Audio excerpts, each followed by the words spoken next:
में रंगैया मंगम्मा पति पत्नी रहते थे। उनका एक सुंदर बेटी भी थी। 2 साल से सूखे के कारण कुएं के पानी सारे सूख जाते हैं और गर्मी की मौसम होने के कारण उसका खेत भी सूख जाता है। उसके सारे पैसे वो खेत में और खेती में गवा देने के कारण उदास होकर रंगैया मंगम्मा से ऐसे कहता है, मंगा, भगवान भला हमसे ऐसे क्यों खेल रहा है। गर्मी का मौसम आ गया, कुएं के अंदर पानी भी खत्म हो गया और खेत का हालत ऐसे है। सारे पैसे मक्के में डाल दिया मैंने। ऐसे वो निराश होता है।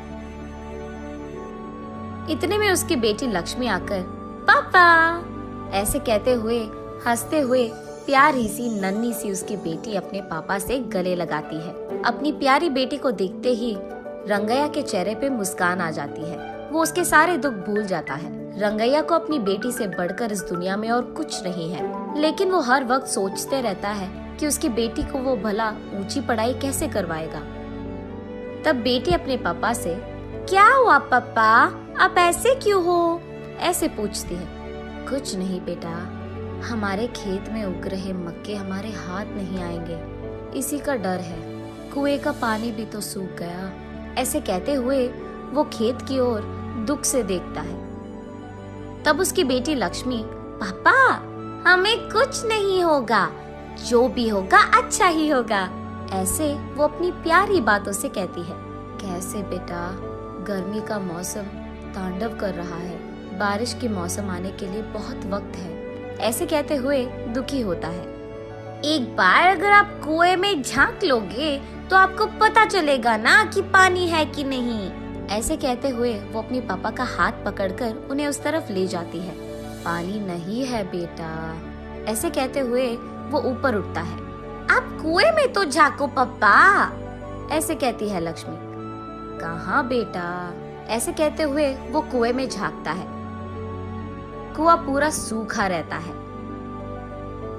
ये लो पापा, ऐसे कहते हुए वो उसके ग्लास में मौजूद पानी को कुएं में डालती है।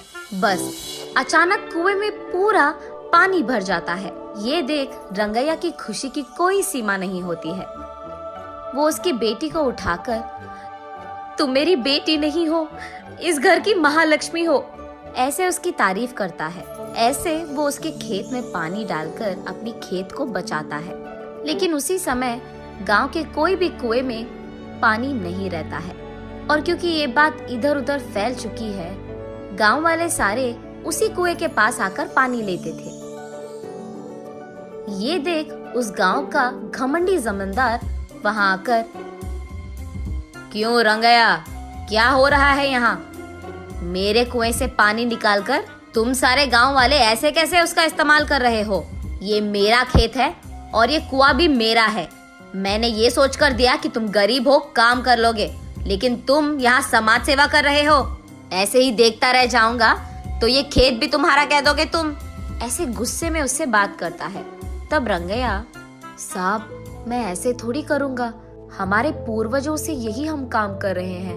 अब अगर आप ऐसे बात करोगे तो हमारा क्या हो जाएगा साहब? ऐसे कहते हुए वो उसके पैरों पे गिर जाता है। लेकिन घमंडी जमींदार कुछ भी करके उस जमीन को और कुएं को हासिल करने के लिए ऐसे कहता है, ये खेत मेरा है, जो करना है कर लो, निकलो। ऐसे कहकर वो रंगैया को नाइंसाफी से बाहर धकेलकर उस खेत के चारों ओर बाढ़ डाल देता है। उसके कुछ समय बाद गांव वाले सारे सूखे को भुगत रहे होते हैं। सारे कुएं सूख जाते हैं और सिर्फ रंगैया के कुएं में पानी रहने के कारण गांव वाले पीने के पानी के लिए जमींदार के पास जाकर ऐसे कहते हैं, साहब पीने के लिए पानी ना होने के कारण प्रजा मुश्किलों में है। आप एहसान करके आपके कुएं का पानी हमको अगर दे सके तो, ऐसे विनती करते हैं। क्या पानी चाहिए? पानी तुम्हारे पूर्वजों की कुआं है कि तुम ऐसे पानी मांग रहे हो? पानी नहीं दूंगा, निकलो। ऐसे उन लोगों को भी धकेल देता है। एक घूंट पानी दिला दीजिए साहब, हम यहाँ मर रहे हैं, ऐसे कहते हुए प्रजा उनसे विनती करती है। तब जमींदार उनके मुसीबत का फायदा उठाता है। ठीक है, पानी दूंगा, लेकिन ऐसे ही नहीं। मटके का दाम 10 रुपए करके दो, तब दूंगा पानी। मंजूर है तो लो, वरना निकल जाओ। कुछ न कर पाने के कारण प्रजा चुपचाप उन्हें पैसे देकर पानी लेते हैं। घमंडी जमींदार जब पानी के लिए उसके मटके को कुएं के अंदर डालता है, अचानक एक ही झटके में सारा पानी सूख जाता है। तब जाकर जमींदार को अपनी गलती का एहसास होता है। रोते हुए रंगैया के पैर पकड़ता है और माफी मांगता है। कोई नहीं साहब, आपको आपकी गलती का एहसास हो गया है ना। तब जाकर वो रंगैया की बेटी की सहायता से जब मटके को कुएं के अंदर डालता है तो अचानक पानी पूरा भर जाता है कुएं में और सारी प्रजा इस घटना को देख बहुत खुश होती है। रंगैया उस पानी को सारे गांव वालों में बांटते हुए, खेती करते हुए खुशी से जीता है।